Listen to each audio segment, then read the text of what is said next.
You look pretty today. Thanks, Denise. You want to say it to you in the camera? Yeah. I was talking to me in the camera. You look pretty today. What is up, everyone, and welcome back to another episode. If you don't know, we're Kara and Caleb, and I'm Caleb, and today we are going to be talking about an important topic, an important subject, and that's 5 ways that you can help your partner, your loved one, your significant other through any sort of mental health challenge.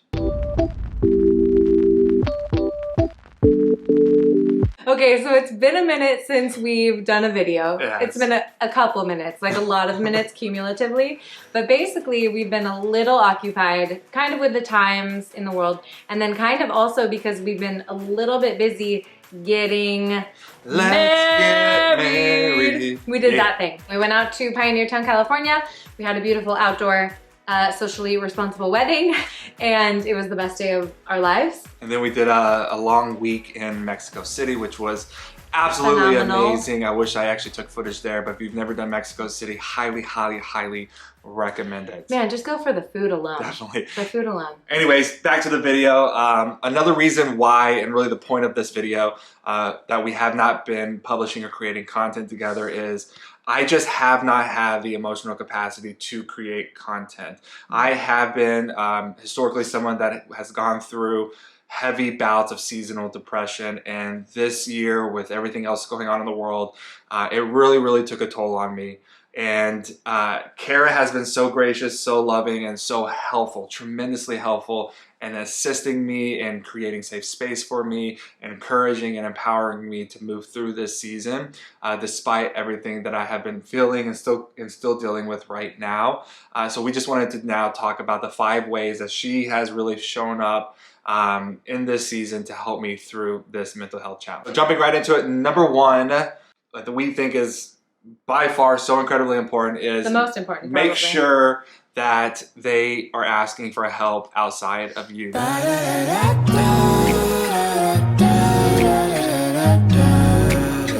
That's another friend, a therapist, a counselor, a pastor, priest, whatever it might be.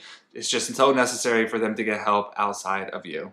Yeah, it's really important, I think, in the context, especially of a partnership, to create space where that person can get outside feedback, get outside perspective, and also for me, so I'm not holding all of the emotions. So I'm not necessarily feeling like I'm the one that can solve the problem. So I feel like professional help is absolutely a great idea.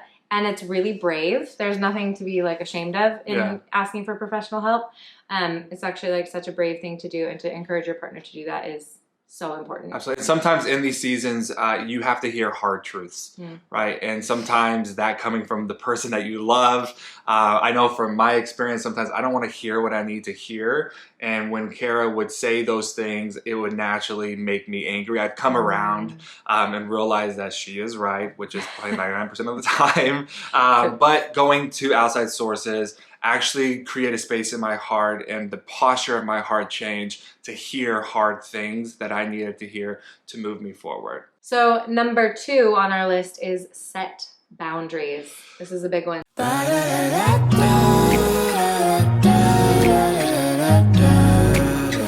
This is a big one, not just in this area, but really every area of your life. Boundaries are so incredibly important, but it's so natural, I think, inside of the context of an intimate relationship to feel like you have access to your partner 24 hours a day, 7 days a week, especially when you are in the thick of it, especially when you're going through something.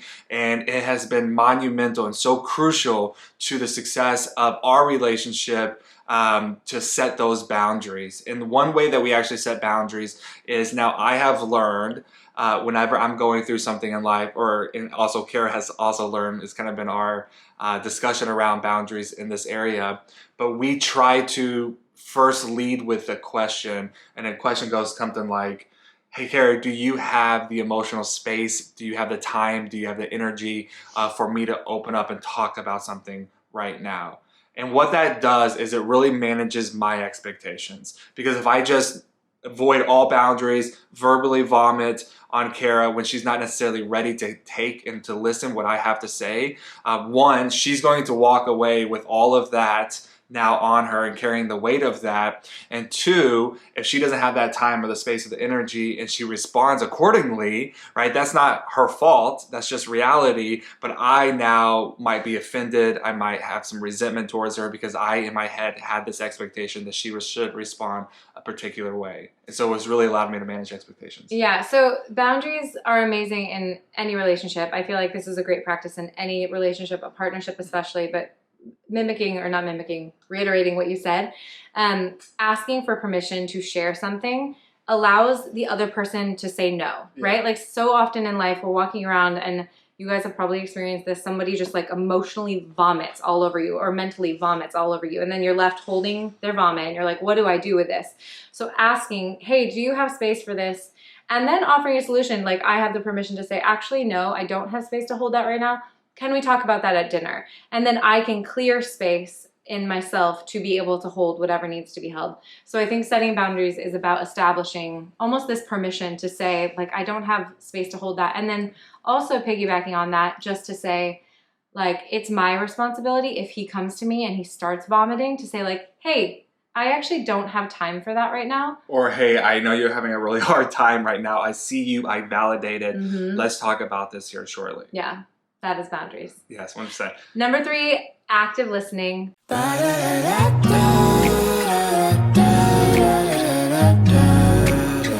This is probably my favorite. Listening actively. So active listening basically means holding space. It means listening actively without the intention of offering a solution or feedback. So when Caleb comes to me and he says, hey, I'm having a really hard time, I don't immediately say, oh my gosh, well maybe you should fix this in your life, or maybe you should like change your diet, or maybe you should go on a walk. I don't immediately offer a solution. Instead, I just actively listen, hold the space for him to process what he needs to process. And then at the end, if I have an idea of a solution or some kind of feedback, I could say, hey, do you want my feedback? Do you want my feedback? And if he says no, I offer you some advice, whatever it might be. Unless I'm asking her for, hey, what do you think about this? Hey, do you have an answer to this? What are your thoughts on this? Kara is by far the most amazing person when it comes to just holding space. And what that does is it makes me feel safe to take off these protective layers and now open up about certain things that I'm going through so that things can be mirrored back to me that I need to see within myself. And that changes everything. And I think one thing in that is that everybody knows the truth about themselves inside of them. And so when we just hold space for that, for them to find it, like people don't need us to tell them the truth about themselves. People can find it, but they need the space to be able to find it. So that's very the beauty of active listening. That is the journey. Number 4. Number 4 is don't take it personally.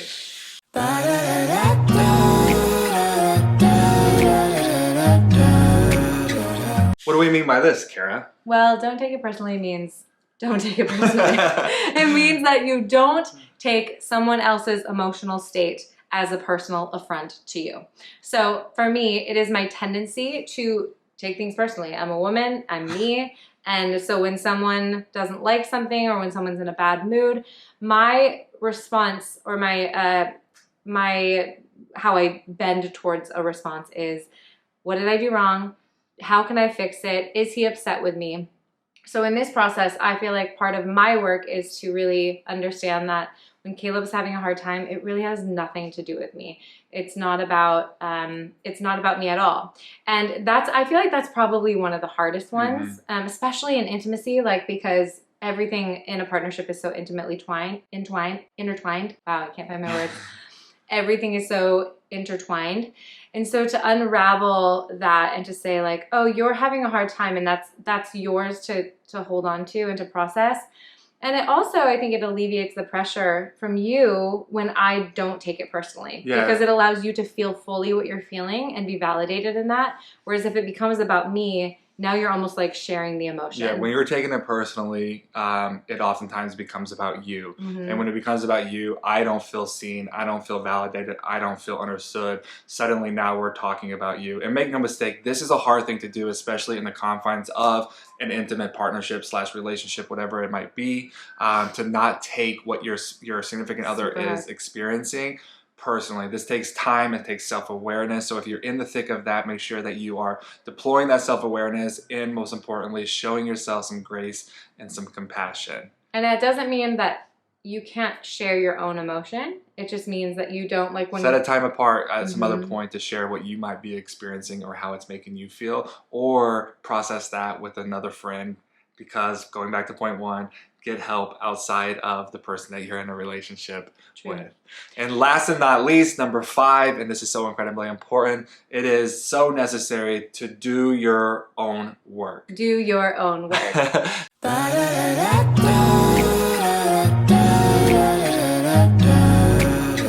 So do your own work, and I think we all know that we cannot pour from an empty cup. And so this last season, I have had a tremendously challenging time dealing with a lot of mental health challenges, and like we've been talking about, and it's been necessary for Kara to fill up her cup and for Kara to do her own work as well. Something that someone said to me a while back ago, and this has stuck with me, not just in the context of what we're talking about here, but in life in general, doing relationships and community outside of our relationship. It's this idea of an understanding that nobody should ever drink from your cup.